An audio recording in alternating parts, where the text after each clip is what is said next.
إن الحمد لله نحمده ونستعينه ونستغفره ونعوذ بالله من شرور أنفسنا ومن سيئات أعمالنا من يهده الله فلا مضل له ومن يضلل فلا هادي له واشهد أن لا إله إلا الله وحده لا شريك له واشهد أن محمدا عبده ورسوله أما بعد فأعوذ بالله من الشيطان الرجيم بسم الله الرحمن الرحيم وإذ أخذ الله ميثاق النبيين لما آتيتكم من كتاب وحكمة ثم جاءكم رسول مصدق لما معكم لتؤمنن به ولتنصرنه قال أأقررتم وأخذتم على ذلكم إصري قالوا أقررنا قال فاشهدوا وأنا معكم من الشاهدين. از الله متعال توفیق مزید میخواهیم که ما در این ماه مبارک رمضان با کتاب الله متعال رابطه پیدا کنیم و روز خود با ترجمه و تفسیر کتاب الله متعال سپری بکنیم. البته منظور از ترجمه قرآن کریم تنها تلاوت یا سمع شنیدن قرآن نیست. الله متعال هر پیغمبر که روان کرده برای تعلیم کتاب خود روان کرده. انبیاء علیهم السلام برنامهش 4 نکته داشت. تلاوت قرآن کریم که این وسیله شود برای فهم مطالب کتاب الله و فهم مطالب کتاب الله وسیله شود برای تطبیق عملی زندگی مؤمن و تطبیق عملی زندگی مؤمن ذریعه شود برای تزکیه، یعنی یک انسانی که واقعا پیرو واقعی پیغمبر باشه و معنای انسانیت در او مجسم شود، همینطور اشخاص ساخته شود. هدف ارسال یا روان کردن انبیاء علیهم السلام من حیث مربی و معلمین برای بشریت همین است که به انسانها انسانیت نشان بده و بندگان واقعی الله متعال برگردند.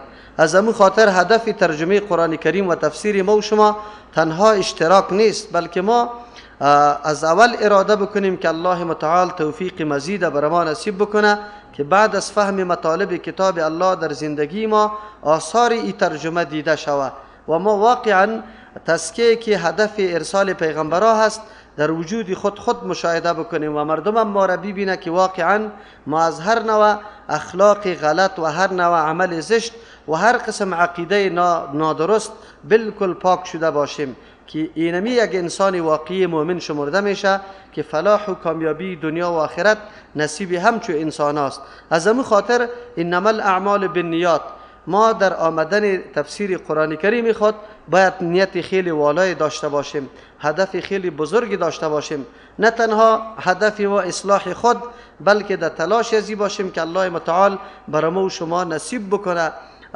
توفیق بده که ما و شما این پیام یا این صدای کتاب الله را به او مردمی که سالا در تاریکی ها نشستن و هیچگاه زمزمه قرآن کریم در گوششان طنین انداز نشده برای ازواب برسانیم. این اصل هدف ما باشه و ما هر کدام در اینجا که میاییم همین مقصد داشته باشیم که روز فرا برسه که الله متعال ما را توفیق بده و در پشت کتاب الله بشینیم به دیگران هم ما کتاب الله را بیان کنیم، تدریس کنیم. در آیات قبلی که قبلا ترجمه شده بیان توحید الله بود. شبهات اهل کتاب که در مورد عیسی علیه السلام خصوصا از نصارا موجود بود، الله متعال کلش جواب داد و در اونجا یک نکته خیلی مهم و ارزنده که بیان شده است که عجیب است که یک پیغمبری که برای تحقق عقیده توحید کار کرده باشه، محنت کرده باشه و کی شده میتونه که در آخر امر همه محنتای خود به باد هوا بده و مردم دعوت بده به سوی بندگی خود، مثل که در آیات قبلی الله متعال اونجا فرموده ما کان لبشر ان یؤتیه الله الکتاب والحکم والنبوة ثم یقول للناس كونوا عبادا لی من دون الله. هیچ پیغمبری طور کرده نمیتونه، عقل امیره تقاضا نداره که تمام عمر یک پیغمبر در دی صرف بکنه که مردم به سوی توحید الله دعوت بده و بعد از اون نعوذ بالله در آخر امر مردم به عبادت خود دعوت بده. هیچ شده نمیتونه، بلکه هر پیغمبر به این خاطر آمده مردم ربانی جور میکنه، الله پرست جور میکنه که در همه زندگی خود به الله سجده کنه، به الله اطاعت و عبادت کنه، نه برای انسانها. شخصیت پرستی در دین الله متعال وجود نداره و نه انبیا برای از او دعوت داده که رد بزرگ بود بالای او طایفه مردمایی که امروز از تابعدارای خود نعوذ بالله تقاضای احترام از حد زیاده میکنه، گاهی به رکوع از مردم تقاضا میکنه که ادبشان شوه و گاهی به سجده و گاهی به چارغوک رفتن. افسوس است که آیات والای قرآن کریم امی صدا را بر ما میده که پیغمبران آمده برای از اینکه مردم دعوت به سوی توحید الله و یکتاپرستی الله دعوت بده، لیکن این امر کی تحقق پیدا میکنه؟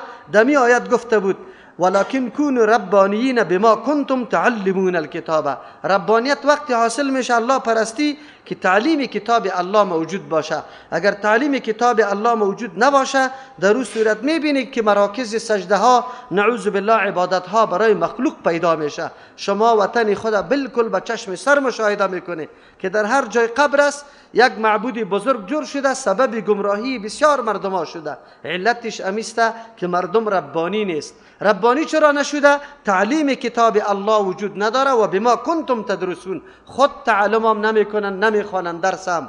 از امو خاطر اینجا دو نقطه یا دو خلل وجود داره. یکی از جانب علما که یا تعلیم نمیکنن، تدریس نمیکنن کتاب الله متعال، و یکی در جانب عوام که یا هیچگاه تلاش نمیکنه، محنت نمیکنه برای خواندن و تعلم که یا فرا بگیره آن چیزی که الله برشان روان کرده. الله متعال از این نکته ما را بیرون بکنه که ان شاء الله در جمله تعلمون الکتاب و تدرسون اردو شامل شدیم ان شاء الله. با آمدن ما، با نشستن ما و شما، ما همه ما در این نکته داخل هستیم که تعلیم کتاب الله میشه. این واقعیت است که کتاب الله برای ما و شما بندگی الله را نشان میده که بندگی الله با کدام سیستم میشه و عقیده یکتاپرستی را در قلب ما دیگه مستحکم و ریشه دار میسازه. از همون خاطر ما بار بار گفتیم به دوستای خود که ترجمه قرآن کریم به یک مرتبه سبب هدایت و فهم عقیده توحید نمیشه تا که بار بار تلاوت کنه انسان، بار بار در ترجمه ها شریک شوه، باز میدانه که قرآن چی پیام داره و ما مردم در کدام حالت مبتلا هستیم. از همون خاطر بعد از او گفت ولا یأمرکم ان تتخذوا الملائکه والنبیین اربابا. هیچگاه پیغمبر امر نمیکنه که ملائکه شما رب جور کنه و نه پیغمبران رب جور بکنه. یأمرکم بالکفر بعد اذ انتم مسلمون. آیا شما را امر میکنه به کفر پس از اینکه شما مسلمان هستی، به الله تسلیم شوی، به نظام الله؟ پیغمبر محنت خود در باد هوا نمیده و در این اشاره به است که هر پیغمبر جدیدی میآید امو کارکردگی و محنت پیغمبر سابق در نظر گرفته، هیچگاه طور نمیکنه که مردم دعوت بده به سوی بندگی خود و بندگی الله را فراموش کرده باشه. آل انبیاء علیهم السلام نمیه، آخری پیغمبر محمد رسول الله صلی الله علیه و سلم بود. اما این وظیفه و رسالت در دوش او کسان گذاشته شده که خود وارث پیغمبر می نامند. از امو خاطر این مسئولیت ماست.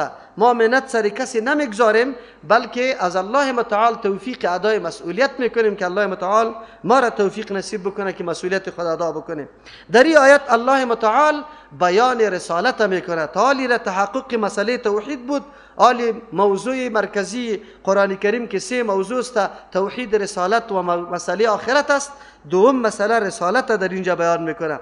در این رسالت بیان رسالت پیغمبر صلی الله علیه و سلم میشه، لیکن این رسالت پیغمبر الله متعال به یک نمونه پیش میکنه که یهود و نصارا خیلی ملزم میشه، ملامت میشه. چرا؟ در کتابای از الله متعال نشانه های حقانیت ای دین، کامل بودن ای دین مکمل بیان کرده. غیر از این دین هیچ دین دیگری به نزد الله متعال منظور نیست، مقبول نیست. چطور شده میتونه اسلام کسی رها بکنه و نظریات کسای دیگری را قبول بکنه، پشت از او بروه؟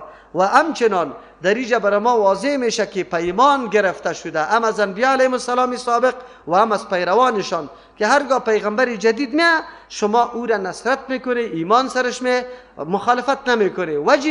وجهش است که او تصدیق کننده نظام سابق است. هیچ پیغمبر مخالفت با پیغمبر دیگری نداره. در تمام مسائل اصولی و عقیدوی همه انبیاء علیهم السلام متحد هستند. یک مکتب اسلام است، تسلیمی به نظام الله متعال که در رأسش یکتاپرستی قرار داره، یعنی عقیده توحید الله. از او خاطر در این دو توجیه میکنیم. و اذ اخذ الله میثاق النبیین، قابل یادآوری است در آن وقتی که گرفت الله متعال میثاق النبیین، وعده محکم از انبیاء علیهم السلام. میثاق امو وعده را میگه که تاکیدش کرده شده باشه، دیگه محکم کرده شده باشه. محکمه اینجا توسط اقرار و اعتراف خودشان است. الله متعال انبیاء علیهم السلام که وعده پیش میگیره، از پیشان دیگه اعتراف اقرار سرش میکنه و بعد از او برش میگه که اینی امر شما بجا بکنه. لما آتیتکم من کتاب و حکمت، هرگاه ما برای شما دادیم از کتاب و حکمت دانش میگه.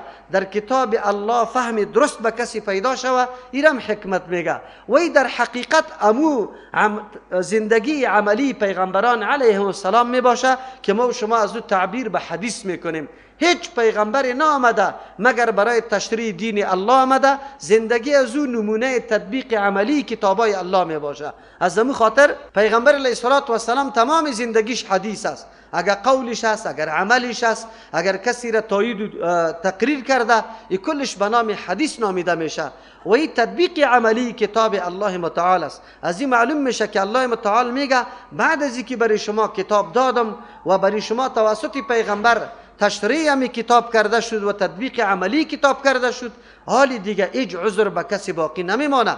چرا؟ در تعلیمات پیغمبر بیان حقانیت پیغمبر دیگه هست که از پشت سر میاد، نشانه های ارزو ذکر شده می باشه. خصوصا پیغمبر ما صلی الله علیه و سلم که در کل طبقات تاریخ الله متعال از هر پیغمبر و پیروانش در مورد پیغمبر خبر و آگاهی داده و از وا قول نصرت و تایید گرفته که شما خامخا ای را تایید میکنی و نصرت میکنی. از این خاطر ای آیت برای تعظیم و احترام بزرگی پیغمبر علیه السلام بالکل کفایت میکنه که پیغمبر در کدام مرحله قرار داره. الله متعال میگه هرگاه ما براتون دادم، لما آتیتکم من کتاب، هرگاه براتون دادم من کتاب، از کتاب و حکمت که او تشریع پیغمبر و تطبیق عملی پیغمبر است. می کتابه ثم جاءکم رسول، بعد از بیا برای شما پیغمبر.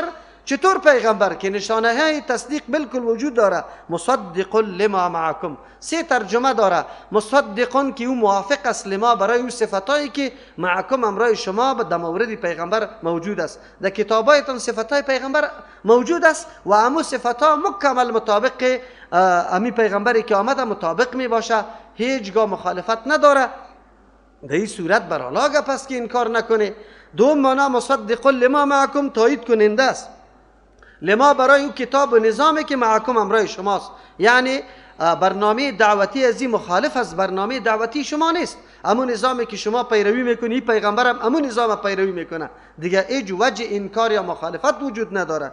دو ترجمه. سوم مصدق لما معکم، تصدیق کننده است برای اون مضامین اصولی و عقیدوی معکم که امرای شماست. پس هرگاه کسی در اصول امرای ما شریک باشه، هیچگاه در مسائل فروعی سبب اختلاف شده نمیتونه که پشت سر ای آیتا بخیر میه تشریح میکنیم که اختلاف دو قسم است. یکی اختلاف در اصول و نعوذ بالله نظر به خواهشات نفسانی است و یکی اختلاف بنابر تفاوت استعداد است و رأی و نظریات اجتهادی است که پشت سر آیات دیگه میه ان شاء الله اونجا تشریح میکنیم. الله متعال این پیمان گرفته. چی قسم پیمان گرفته؟ الله تؤمنون به، اول گپ خامخا شما ایمان میاری به اونمو پیغمبری که پشت سر میاد، یعنی شما باور میکنی که پیغمبر الله متعال است. ولا تنصرنه، و خامخا شما نصرت میکنی او را. سپاره سوم است، آخر سپاره سوم است، آیت 81 از سوره آل عمران. سوره آل عمران در پاره سوم تقریبا حصه آخریش است و آیت 81 سوره آل عمران است. ولا تنصرنه، خامخا شما امداد میکنه نصرت میکنه همی پیغمبره، در برنامه دعوتش هیچگاه مخالفت نکنه بلکه تایید از او را بکنه. قال اقررتم، الله متعال از جا سوال میکنه آیا شما اعتراف کردید این موضوع، این مسئله بالکلی را میپذیره؟ و اخذتم علی ذالکم اسری، گرفتید شما معنایش قبول کردید علی ذالکم بینمی موضوع عهد اسری پیمانی مرا، شما قبول کردی پیمانی مرا بینمی گپ. قالوا اقررنا، انبیاء علیهم السلام و در ضمن پیروانشان این اعتراف کرده. از او خاطر الله متعال میفرماید قال فاشهدوا، پس شما شاهد باشه، یعنی یکی بالای دیگه تان. چرا که در این مجلس همه تان حضور داره، سبا کسی انکار نمیکنه. یکی به دیگه میگه ما و شما کلی ما حاضر بودیم که میگه پا گفتیم و انا معکم من الشاهدین، ما همراه شما از جمله گواه هستم، یعنی شاهدی داده نیستم. الله متعال میگه شاهدی ما خواست است که شما چی کرده. در اینجا مفسرین کرام دو نظر داره، اگرچه نظرها زیاد است اما مهمترین نظر دو نظر است. اول نظر مراد از رسول هر پیغمبر است، از امو خاطر مطلق رسول بعدی که میاد باید پیغمبر اولی و قدیمی او را تایید بکنه. در اینجا دو موضوع است، یکی تایید کردن پیغمبر بعدی برنامه پیغمبر سابقه. کدام دعوتی که پیغمبر سابق داده، هر پیغمبر جدید باید او برنامه را تایید بکنه، او را رد نکنه. و این واقعیت است، همونطور رد کردن نمیتونه، چرا که برنامه دعوتی پیغمبر جدید هو به هو برنامه دعوتی پیغمبر قبلی است. چرا دین همه انبیاء علیهم السلام اسلام است که این پشت سر بر ما می آید. غیر از اسلام الله دیگه دین نمیپذیره. اینمی قسم که پیغمبر جدید پیغمبر سابق تایید میکنه، پیغمبر سابق پیغمبر جدید هم برنامه‌اش تایید بکنه، با پیروان خود توصیه بکنه و بگویه که هرگاه یک پیغمبر به این نشانه ها میآید و اینمی قسم برنامه داشته باشه، شما از او پیروی میکنی و نصرتش میکنی، رای مخالفت در پیش نگیری. چرا این گپ، این موضوع خیلی مهم است که هر پیغمبر الله خواست انبیاء علیهم السلام پیمان گرفت و خود انبیاء علیهم السلام از پیروان خود باید این پیمان بگیره. مثل که ابراهیم خلیل الله به اولاده خود امیر گفت که فلا تموتن الا وانتم مسلمون، امی پیمان از اولاده خود ابراهیم علیه السلام و یعقوب علیه السلام هم گرفته. چرا ایره؟ علت است که هرگاه انسان سر یک نظام سابق خود یک مدت روان باشه، آنقدر این نظام برش محبوب جلوه میده که آینده نظامی که میآید هر قدر دعوت برش بدی او به هیچ وجه آماده نیست که آل نظام جدید بپذیره. نظام جدید برش یک نوع نعوذ بالله تغییر یا اختلاف در نظام سابقیش و یک نوع تحقیر و توهین فکر میکنه. البته میگه نظام جدید آمد در حالی که نظام ما هم حق بوده، ما چرا ای را اعلا بکنیم؟ این موضوع بسیار آسان است حل ازی. آمدن انبیاء علیهم السلام برای امتها به مثل صنفای است که از یکی صنف با صنف دیگه ارتقا میکنه. الله متعال کمالاتی را که به پیغمبر صلی الله علیه و سلم و به امتش نصیب کرده در امتهای سابقه موجود نبوده. الله متعال این دین دیگه هم کامل ساخته. از همون خاطر الله که کدام نظامی را خواسته بود که در پای تکمیل برسانه، اونمو را الله متعال برای پیغمبر خود تکمیل کرد. از همون خاطر آمدن انبیاء علیهم السلام حیثیت یک صنف بالا رفته نداره. از همون خاطر صنف بالاتر از صنف پایینتر کرده زمان مضامین جدید میآید. نگویا که ما این مضمون در صنف سابقه نخوانده بودیم، ای ما قبول نداریم. نه، تو در صنف جدید آمدی، از تو یک چیزی زیادت تقاضا و طلب کرده میشه. از امو خاطر ایجا باید انسان سرپیچی نکنه. دو زمان و عصر اونمو قانونی الله بری تو کافی بود، سرش عمل میکردی. امروز الله متعال این قانون برات روان کرده، تو باید عمل بکنی. این موضوع خیلی مهم موضوع به خاطری است که امروز ما و شما درگیری امچو مسائل هستیم. یک عالم اگر در یک منطقه هست، زمانی که یک عالم دیگه میاد مسئله را از اموجه بیان میکنه که خودی از او بیان میکنه. منبع دین ما کتاب الله و سنت رسول الله صلی الله علیه و سلم است. خودی امو عالم هم از همین منبع به مردم تقریر و تبلیغ میکنه و یک شخص دیگری میاد از همین دو منبع از او کده زایدتر، از او کده فامیده تر بیان میکنه. آلی عالم سابق باید ایره رد نکنه، بلکه ایره تایید بکنه. چرا؟ به خاطری که از کدام منبع خود بیان میکرد، از امو منبع ای هم بیان میکنه. از امو خاطر اگر اینمی روش در پیش بگیره هیچ نوع اختلاف پیدا نمیشه. اما تاسف در اینجاست که هرگامی عالم از کدام منبع که بیان میکنه عالم دیگری بیا و از امو منبع بیان میکنه، باز میبینی که ایره نمیپذیره. امروز مردم ما که دوچار اختلافات و سردرگمی است، از امی خاطر است. علمای سابق ما واقعا بسیار علمای مجاهد و مبارز داشتیم، اما دایره علمیش چقدر بود و چقدر معلومات و اسباب و وسایل برش مهیا بود، ایره هر کس میدانیم. ما در مسائل دنیا میبینیم که وسایل سابقه خیلی ناکام و کمبود بود نسبت به وسایلی که فعلا در دسترس داریم. زمان سابق پکه نداشتیم، اینطور گروپای روشن نداشتیم، ما وسایل ثبت نداشتیم، کامرا نداشتیم که تصویر جای دیگر نشان بده. اینمی قسم در مسائل علمی هم اسباب و وسایل جدید آماده شده. از همون خاطر اسباب و وسایل جدید بدیهی است که علم جدید و علم زیاده به علما نصیب میکنه. تو بخوایی به یک کلیک کردن یک حدیث کار داری، در مختلف کتب حدیث همون حدیث برات میآید، روایتش حتی سر افراد یا سندش گپ زده شده که ضعیف است یا موضوعی است یا صحیح است. اما سابق علما تلاش میکردن کتاب پیدا بکنه او کتاب موجود نبود. از همون خاطر است که قرآن کریم یکی از جمله برنامه های تربیتیش امیسته. تو بگو آیت قرآن کریم نو بر ما نازل میشه و ما را راهنمایی میکنه که ما چه قسم زندگی را پیش ببریم و ما چه قسم تسلیم به دین الله متعال باشیم. چقدر خوب است پیغمبر جدید هرگاه اوصافش تایید کننده باشه باید بپذیریم. بله در بعض مسائل اگر تایید نمیشه حتما مسائل خرافاتی است، مسائل خود ساخته است، در دین داخل شده اما از دین نیست. مثل که آل شما مشاهده میکنه یک سلسله بدعت ها و رواج ها جای دین گرفته و پیش مردم دین تلقی میشه، حالا که دین نیست. زمانی که سر از او رد میشه مردم یک دم اساسیت میکنه و مردم تنفر میکنه از عالم جدید. خب با تاسف علمای سابق ما اگر همی قدر بگویا به مردم که او مردم قطمه یک کتاب بود، عالم جدید یک موتر کتاب آورده، فرق است بین ما و او. برای از اسباب امکانات خیلی زیاد است و برای ما موجود نیست. بالکل تا وقتی که از کتاب الله و سنت رسول الله بیان کنه شما بپذیره اختلاف وجود نداره، سردرگمی از بین میره، کلی گپا حل میشه. اما تاسف در اینجاست که ما این گپا تسلیم نمی کنیم. زمانی که الله متعال از انبیا امی قول امی پیمان میگیره، آیا تابعدارای انبیا علیهم السلام که علماست از یا امی پیمان نمیگیره؟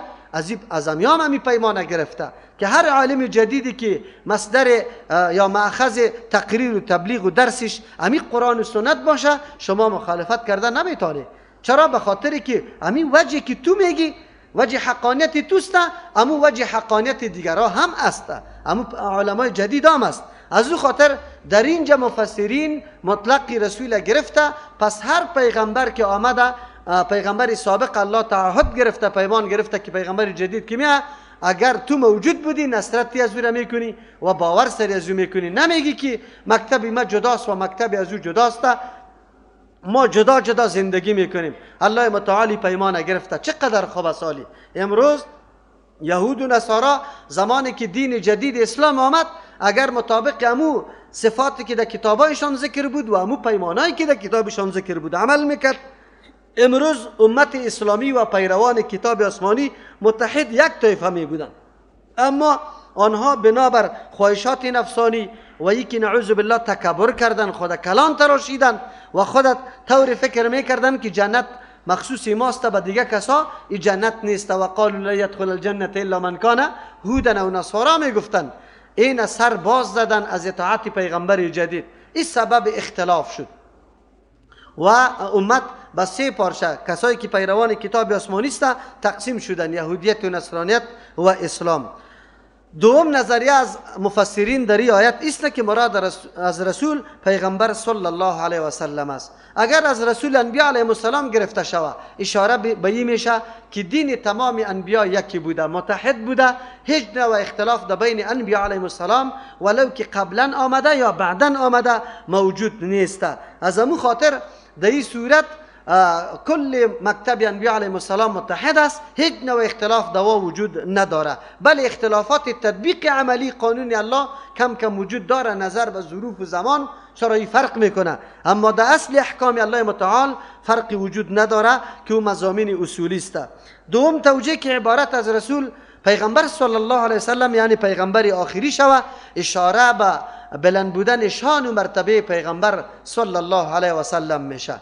و اینجا است که برای ما این درس میده که هرگاه انبیاء علیهم السلام سابقه مامور شدن که خود پیمان داده به الله متعال و به واسطه انبیاء پیروانشان پیمان به الله داده که اگر پیغمبر صلی الله علیه و سلم ظهور کرد خامخا او را ایمان سرش میاره، باور سرش میکنه و در صورت موجودیت نصرت و یاری از او را میکنه.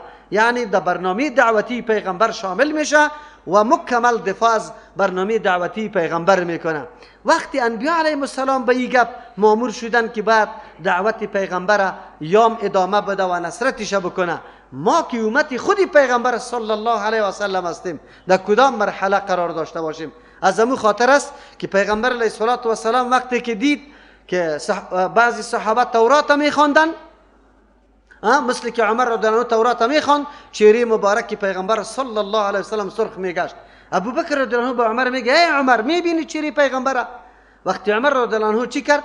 نظر کرد به سوی پیغمبر علیه السلام، پناه جست از غضب الله و از غضب پیغمبر صلی الله علیه و سلم. بعد از پیغمبر علیه السلام در یک کلمه خلاصه کرد که لو کان موسی حیا ما وسعه الا اتباعی. اگر موسی علیه السلام زنده می بود گنجایش نداشت به جز از اینکه پیروی مرا بکنه. از همون خاطر عیسی علیه السلام زمانی که پس در زمین می آید به جز از پیروی پیغمبر صلی الله علیه و سلم چاره نداره. چرا نداره؟ الله متعال پیمان گرفته، تعهد گرفته از همه انبیاء علیهم السلام. پس از این معلوم شد که کمال نظام پیغمبر ما در کدام سرحد قرار داره که حتی پیغمبر سابقه هم در امت پیغمبر شامل میشه و بعد پیروی از پیغمبر بکنه. پس حال او مردمی که نعوذ بالله نظر پیغمبر، حدیث پیغمبر میگذاره و نظریات و افکار علما را در پیش میگیره، ولو هر قسم عالم برجسته و خیلی شهرت یافته و نامدار باشه، هر قدر متقی باشه، تقوای از او برابر پیغمبر شده نمیتونه. هر عالم برجسته ما خطا میشه، اما پیغمبر معصوم است. موسی علیه السلام معصوم است، امام ابو حنیفه رحمه الله معصوم نیست. موسی علیه السلام معصوم است، امام شافعی رحمه الله معصوم نیست. موسی علیه السلام معصوم است، امام مالک احمد ابن حنبل رحمت الله علیهما یا معصوم نیستند. شده میتونه آیا که نظریات این علمای مشهور ما بگیریم و حدیث صحیح پیغمبر صلی الله علیه و سلم متروک شوه، عمل سرش نشوه و در زبان عالم ما این کلمه بیا که بله در حدیث ثابت است اما در مذهب ما نیست. این کلمه قریب است که سنگ الله سر ما بباره. واقعیت اگر الله متعال ما را تباه بکنه بعد تباه بکنه. چطور شده میتونه ما و حدیث پیامبر بگذاریم، عمل پیامبر بگذاریم، خودم اعتراف داریم که بله در حدیث موجود است و بعد از او عذر نه عملی کردن حدیث پیامبر را بیان کنیم که در مذهب ما نیست. این را ما گمراهی می نامیم، گاهی این راه هدایت نیست. ما باید خود بفهمانیم پیغمبر برش گنجایش نیست بجز از پیروی محمد رسول الله صلی الله علیه و سلم. از امو خاطر است پشتی سر بر ما میاد که اختلاف در کدام سرحد رسیده. ما از امامای خود چی جور کردیم؟ انبیا جور کردیم؟ یعنی که من حیث یک عالم و مفتی دین اگر فتوای از مطابق کتاب الله و سنت رسول الله باشه علی الرأس والعین، اگر مخالفت آمد باز دیگه قبول نمیشه در مقابل سنت رسول الله. ادعای ما، دعوت ما، صدای ما، آواز ما بجز از امی گپ دیگه گپ نیسته. ما ائمه علمای دین توهین و تحقیر نمی کنیم. ان شاء الله آنقدر احترام و عظمتشان در قلب ما موجود است، ولی به خاطر رضای الله که خدمت دین کرده و خودم خبر نداره که مردم ما را پیغمبر معصوم جور کرده، نظریات ما را سری حدیث پیغمبرم ترجمه میده. کاش کی آگاه باشه در روز قیامت باز معلوم میشه که وا اعلان براءت از کدام طایفه میکنه و از کدام مردم وا اعلان بیزاری خود میکنه. الله رحم بکنه. در این صورت که رسول مراد از پیشش پیغمبر صلی الله علیه وسلم شوه معلوم میشه برجستگی و کمال منزلت پیغمبر صلی الله علیه وسلم.